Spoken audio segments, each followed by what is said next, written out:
17 and 1/16 అంటే మనకు ఇక్కడ ఒక ఫ్రాక్షన్ ఇచ్చాడు, మిక్స్డ్ ఫ్రాక్షన్. ఓకేనా, డెసిమల్ ఈక్వలెంట్, దీన్ని డెసిమల్కి సమానం చేయండి అన్నాడు. డెసిమల్కి సమానం చేయండి అన్నాడు.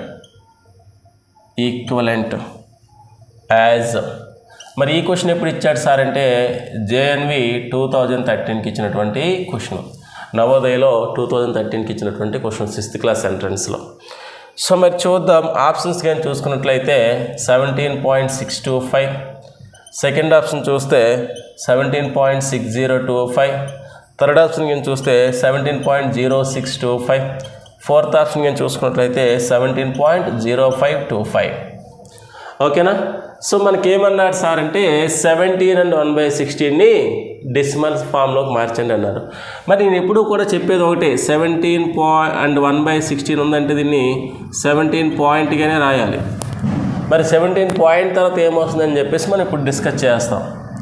ఓకేనా, సో మనకి ఇక్కడ 1/16 ఉంది అంటే 1ని 16తో డివైడ్ చేయాలి. 1ని 16తో డివైడ్ చేయాలి. 1 అనేది చిన్న నెంబరు, 16 అనేది పెద్ద నెంబరు, డివైజర్ పెద్ద అయిపోయింది కదా, మనం ఏం చేస్తాము, ఇక్కడ డెసిమల్ పాయింట్ పెట్టడం వల్ల ఒక 0 పెట్టుకోవచ్చు. ఇప్పుడు 10 అయ్యింది.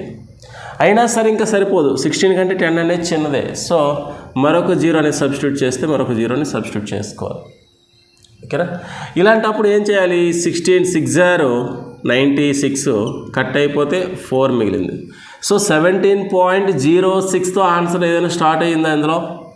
ఎస్, ఇగోండి థర్డ్ ఆప్షన్ స్టార్ట్ అయింది కదా. సో అది మనం ఇచ్చేవచ్చు ఆప్షన్గా, అర్థమైందా? సో మరి చూద్దాం, పాయింట్ ఆల్రెడీ వేసాం కాబట్టి 0. 16 టేబుల్లో 40, 16 2 30 కట్ అయిపోతే 32 కదా, 16 2 కట్ అయిపోతే 8, నెక్స్ట్ నెంబర్ అలాంటి మరొక 0ని మనం పెట్టుకోవచ్చు. 16 5 80, రిమైండర్ 0. సో దీన్నే మనం ఎలా రాస్తామమ్మా, 17.0625 అనేది మనకి ఇక్కడ కరెక్ట్ ఆన్సర్ అవుతుంది. ఓకేనా, నోట్ చేసుకోండి, ముందు నోట్ చేసుకుంటే